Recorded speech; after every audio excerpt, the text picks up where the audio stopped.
இன்னைக்கு கருப்பு கொடி வீடு பூரா கட்டுறாங்க. நான் வந்தேன் கோவையில், எங்கேயுமே கருப்பு கொடி இல்லை.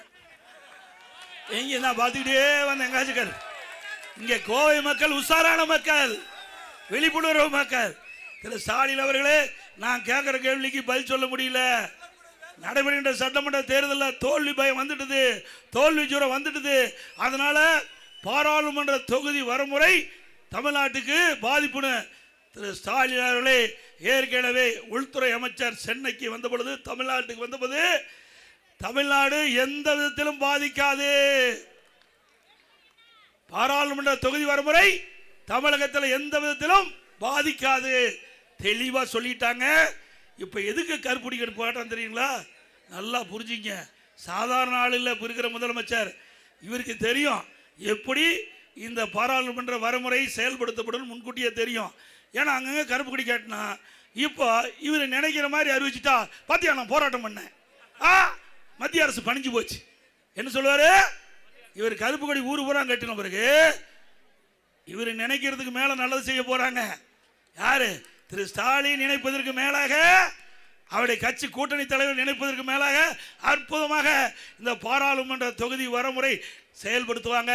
அப்ப என்ன சொல்லுவார் தெரியுமா? இன்றைய முதலமைச்சர் ஸ்டாலின், நான் கருப்பு கொடி வீடு புறம் தமிழகத்திலே கட்டிய காரணத்தினால் மத்திய அரசு பயந்து போய் நான் சொல்லுவதை ஆமோதித்து அதை நிறைவேற்றும் சொல்லுவார். பாருங்க, நாளைக்கு பத்திரிகையில் அப்படித்தான் வரும். நாளைக்கு டபுள் கே மாறுறாரு. அவரெல்லாம் தெளிவா இருக்கிறாங்க. மத்தியில் இருக்கிற ஆட்சியாளர் தெளிவா இருக்கு. நம்முடைய மாநிலம் மட்டும் இல்ல, இந்தியாவில் இருக்கின்ற அனைத்து மாநிலங்களும் பாதிக்காத அளவுக்கு பாராளுமன்ற தொகுதி வரமுறை செயல்படுத்தப்படும் என்று உறுதி கொடுத்துட்டாங்க. உறுதிப்படி செயல்படுவாங்க. மக்கள் மகிழ்ச்சியோடு இருப்பாங்க. ஆனா ஒரு ஆளுக்கு மட்டும் மகிழ்ச்சி இருக்காது. யாரு? ஸ்டாலினுக்கு. அவர் கண்ட கனவு பலிக்கலையே. அவர் கண்ட கனவு, அதுக்கு தான் இந்த கருப்பு கொடி போராட்டம். இந்த கருப்பு கொடி போராட்டத்தை கட்டி, இந்த கருப்பு கொடியெல்லாம் வீடு வீடா கட்ட சொல்லி யாருமே கட்டல. அது வேற விஷயம். அவங்களுக்கு எல்லாம் மக்களுக்கு தெரியும். ஸ்டாலின் கூட மக்களுக்கு நன்கா தெரியும். அதனால ஸ்டாலின் அவர் இப்படி கோரிக்கைலாம் நான் வச்சேன், இந்த கோரிக்கை நிறைவேற்றலைன்னா தமிழ்நாடு பதறும். தமிழ்நாடு பழைய முறை சந்திக்கினாரு. எங்க போய் சந்திக்கும்? திமுக ஆட்சி இருக்க வரைக்கும், அப்பா முதலமைச்சர் வரைக்கும் மதுரை மண்ணில் காலை வைக்கல. அண்ணா திமுக ஆட்சி வருது, மதுரைக்கே வந்தாரு. இவருடைய வீராதி வீரெல்லாம் நம்ம பார்த்துட்டோம். ஆனா ஒன்று மட்டும் தெளிவாக சொல்றது, திரு ஸ்டாலின் அவர்களே, திரு ஸ்டாலின் தலைமையில் இருக்கின்ற கூட்டணி கட்சி தலைவர்களே, நீங்க சொல்வதெல்லாம் தவறாக இருக்கும். ஆனால் மத்திய அரசு ஏற்கனவே உறுதிமொழி கொடுக்கப்பட்டு விட்டது. இன்றைக்கு தமிழகம் மட்டுமல்ல, இந்தியாவில் அனைத்து மாநிலங்களும் எந்த விதத்திலும் பாதிக்காத அளவுக்கு பாராளுமன்ற தொகுதி வரமுறை சிறப்பாக செயல்படும். மக்கள் மகிழ்ச்சி தரபடி செயல்படுத்தப்படும். இந்த கரூர் அங்கிருந்து இங்க இறக்குமதி பண்ணிருக்க ஒரு ஆளு இங்க நிக்கிறார்ல, எவ்வளவு வழக்கு போட்டிருக்கிறார். கரூர் சட்டமன்ற தொகுதியில் அண்ணா திமுக காரன் மீது இந்த காவல்துறை பொய்யான வழக்கு பல போட்டிருக்குது. அத்தனையும் தோண்டி எடுக்கப்படும். அண்ணா திமுக ஆட்சிக்கு பிறகு தவறான வழக்கு பதிவு செய்த எவ்வளவு பெரிய அதிகாரி இருந்தாலும் கடுமையா நடவடிக்கை எடுப்பேன். அன்னைக்கு இருந்த பழனிசாமி வேற, இனிமேல் வர்ற பழனிசாமி வேற.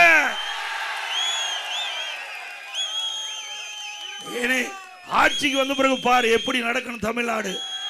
ஸ்டாலின் அவர்களே, இங்க இருக்கிற வேட்பாளர் திரு செந்தில் பாலாஜி, நல்லா புரிஞ்சுக்க.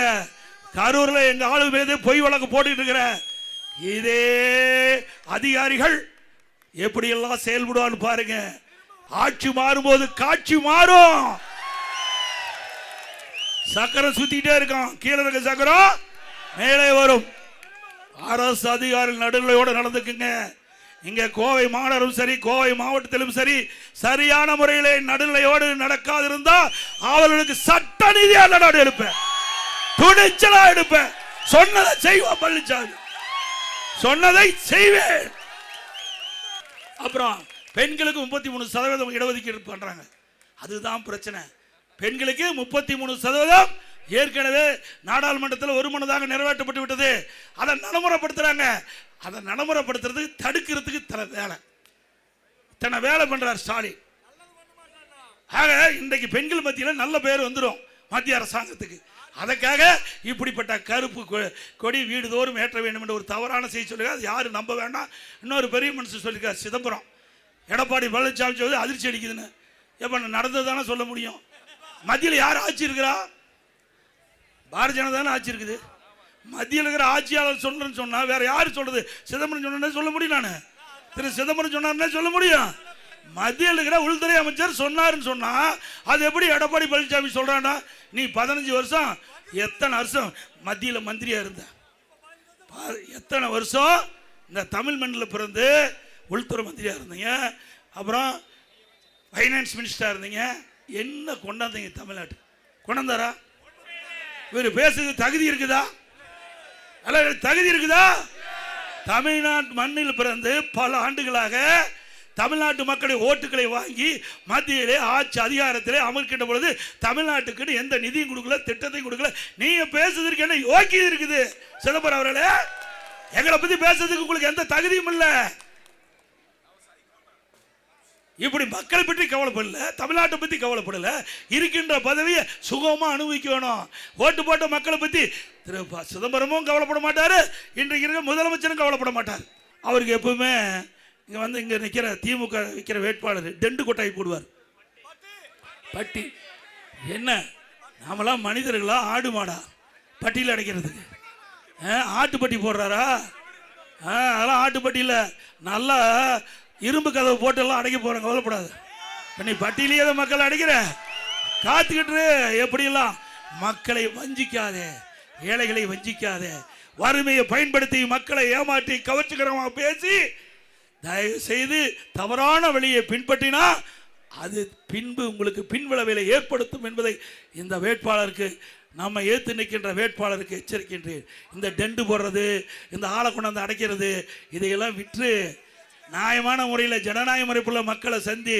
அதே மாதிரி அதிகாரிகள் அதே மாதிரி தான் இந்த டெண்டு கொண்டாய் போடுறதெல்லாம் இந்த மாட்டை அடைக்கிற மாதிரி அதையெல்லாம் வேடிக்கை பார்த்துட்டு இருந்தா எந்தெந்த பகுதியில் எந்தெந்த அதிகாரி தக்க நடவடிக்கை எடுக்கலோ அதையெல்லாம் பட்டியல் போட்டு எங்க ஆளு கொடுப்பாங்க, எதிர்காலத்தில் பாதிக்கும். அதையும் நான் சொல்லிட்டேன். அப்புறம் சுயாட்சி வேட்பாளர் 18 பேரை போட்டு வச்சிருக்காராம். எவ்வளவு தந்திரம்! நான் தான் ஏற்கனவே சொன்னேன், நல்லதுக்கெல்லாம் மூளை பயன்படுத்த மாட்டாங்க. ஆண்டவன் கொடுத்த மூளை நல்லதுக்கெல்லாம் பயன்படுத்துவாங்க, கெட்டதுக்கு தான் பயன்படுத்துவாங்க. 18 பேர் போட்டிருக்காங்களாம். 18 பேர் பினாமியா சுயேட்சையா போட்டு அங்கங்க ஒரு கொட்டாய் போட்டு அமர வைக்கிறதா. இதுக்கெல்லாம் மக்கள் ஏமாந்துருவாங்களா? ஏய், கொங்கு பகுதியிலே தலைநகரம் என்பது கோவை. இன்றைக்கு இந்த பகுதியுடைய வளர்ச்சி இன்றைக்கு கொங்கு மண்டலம் பூரா பரவி இருக்குது. இங்க இருக்கிற தொழில் கொங்கு மண்டலம் பூரா பரவி இருக்குது. இன்றைக்கு சிறு தொழில் இங்கதான் அதிகம். அதிமுக ஆட்சிக்கு வந்தா ஜிஎஸ்டில பிரச்சனைனாங்க, அதை இந்த சிறு தொழில் மக்களுக்கு அதிமுக ஆட்சி உங்களுக்கு துணை இருக்கும், அதில் இருக்கிற இடர்பாடுகள் களையப்படும். அப்புறம் சட்டமன்றத்தில் இங்கதானே இல்ல, சட்டமன்றத்தில் என்னென்னலாம் பேசுறாரு தெரியுமா? இதே செந்தில் பாலாஜி திரு கருணாநிதி பத்தி என்னென்னலாம் பேசினாரு, கடுமையா பேசினாரு. சட்டமன்றத்தில் பதிவு நீக்க முடியாது. அதே திரு ஸ்டாலின் பேசினாரு. அவர் வந்து டிரான்ஸ்போர்ட் மினிஸ்டர் இருக்கும்போது, இங்க நிக்கிற வேட்பாளர் டிரான்ஸ்போர்ட் மினிஸ்டர் அதிமுக இருக்கும்போது இந்த டிக்கெட் அடிக்கிற மிஷின் இருக்கு பாத்தியா, அதுல ஊழல் பண்ணான்னு பேசினாரு. இப்படி எல்லாம் பேசிவிட்டு புனித நீராடி தூய்மையானவரா வந்து நிக்கிற மாதிரி அடையாளத்தை காட்டுறார். நல்லா பாத்துங்க, 5 கட்சி அமாவாசை. அவர் போகாத கட்சியே கிடையாது. 5 கட்சிக்கு போனதுல மட்டும் ஒரே 5 ஆண்டுல 2 சின்னத்துல நிறுத்தின பெருமை இங்க இருக்கிற வேட்பாளர்கள். முதல் அதிமுக நின்று ஜெயிச்சாரு, பிறகு அதிமுக இருந்து வெளியேறின நீக்கிட்டோம், போய் திமுக நின்று ஜெயிக்கிறார். அங்க பூரா வாரி விட்டார். இதே மாதிரி அதை செய்வோம் இதை செய்வோம். என்னுடைய கரூர் சட்டமன்ற தொகுதியில் தேனாரும் பாலாரும் ஓடும் எல்லாம் மக்கள் நம்பினாங்க, ஓட்டா குத்துனாங்க. நாமும் போட்டு இங்க வந்துட்டார். யாரு? தெற்கு சட்டமன்ற தொகுதிக்கு வந்துட்டார். தயவு செய்து அருள் கூர்ந்து நீ சிந்திக்க வேண்டும். ஒரு அரக்கன் மன்னிக்க முடியுமா? அரக்கன் எப்படிப்பட்டவர் உங்களுக்கு தெரியும்? அரக்கனை விட கொடியமானவர், அரக்கனை விட கொடியமானவர். அப்படிப்பட்ட மனிதாபிமானம் இல்லாத, மனித இரக்கம் இல்லாத ஒருவர் இந்த தொகுதியில் போட்டியிடார்.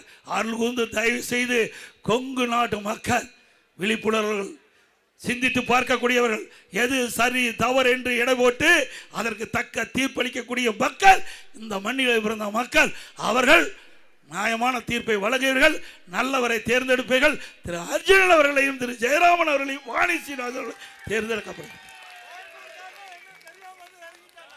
பிறகு கொரோனா ஒரு சோதனையான நேரமாக இருக்கிறதுனால மக்களை பாதுகாக்க வேண்டிய பணியை நான் ஈடுபட்டேன்.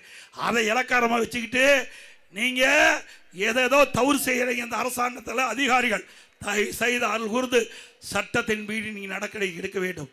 நீங்கள் அரசாங்கத்துக்கு விசுவாசமாக இருக்குன்னு நினச்சிக்கிட்டு தவறான செயல் ஈடுபட்டால் உங்களை யாராலையும் காப்பாற்ற முடியாது.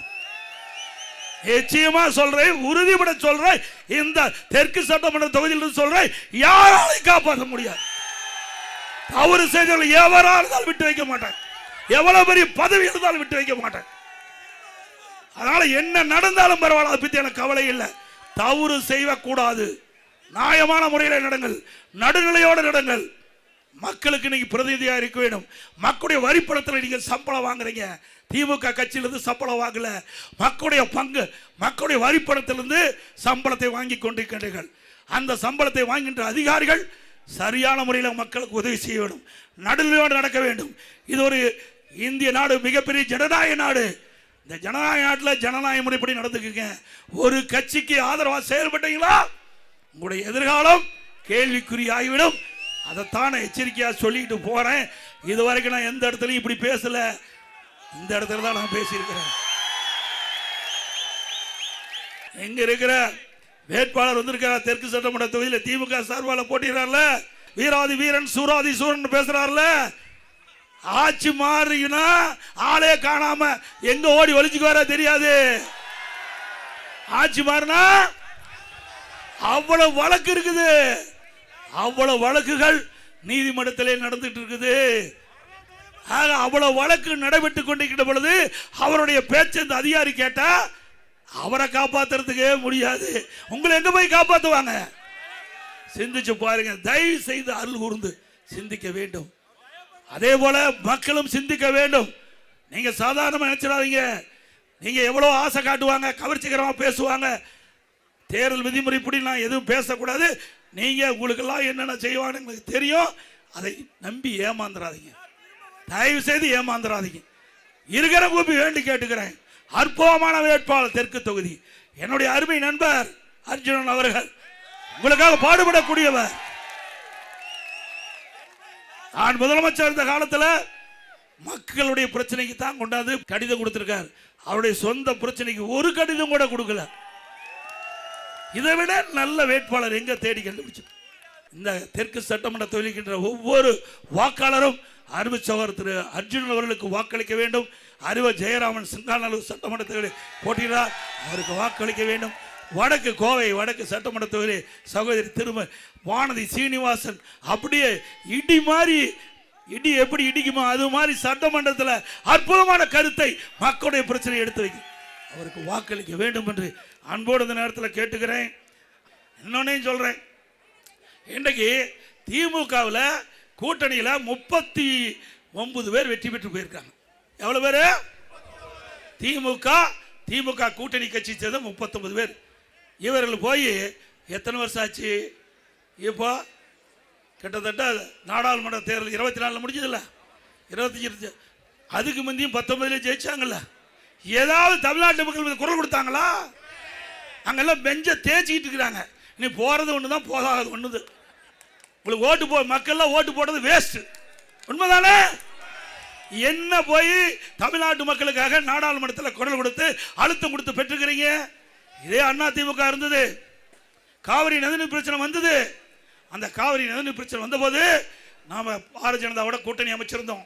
அந்த காலகட்டத்தில் உச்சநீதிமன்றம் அளித்த தீர்ப்பை மத்திய அரசு வெளியிடுவதிலே காபதாம் செஞ்சது. உடனடியாக நாம் பல முறை கோரிக்கை வச்சோம். அப்ப மத்திய அரசு காலதாமம் செய்த காரணத்தில் தமிழ்நாடு மக்கள் விவசாயிகள் போராட தயாரானாங்க. அவர்கள் கோரிக்கை வச்சாங்க, நீ மத்திய அரசுக்கு அழுத்தம் கொடுக்கணும். உடனே மத்திய அரசுக்கு அழுத்தம் கொடுத்து 22 நாட்கள் நம்முடைய 37 நாடாளுமன்றங்கள் நாடாளுமன்றத்தையே ஒத்தி வச்சோம். 22 நாட்கள்ங்க. இந்திய திருநாட்டுடைய சரித்திரத்தில் ஒரு கட்சி தமிழ்நாட்டு மக்களுக்காக, தமிழ்நாட்டின் உரிமைக்காக, விவசாய உரிமைக்காக 22 நாட்கள் ஓட்டு போட்ட மக்களுடைய குரலை நாடாளுமன்றத்தில் ஒழிச்சு 22 நாட்கள் நாங்கள் வந்து நாடாளுமன்றத்தை ஒத்தி வச்சோம்ல, கூட்டணியில் இருந்துக்கிட்டு. இன்றைய தினம் நீட்டுன்னு சொல்றீங்க. நீட்டு யார் கொண்டாந்தது? காங்கிரஸ் திமுக தான் கொண்டாந்தது. 2019 டிசம்பரில் மத்தியில் காங்கிரஸ் ஆச்சு.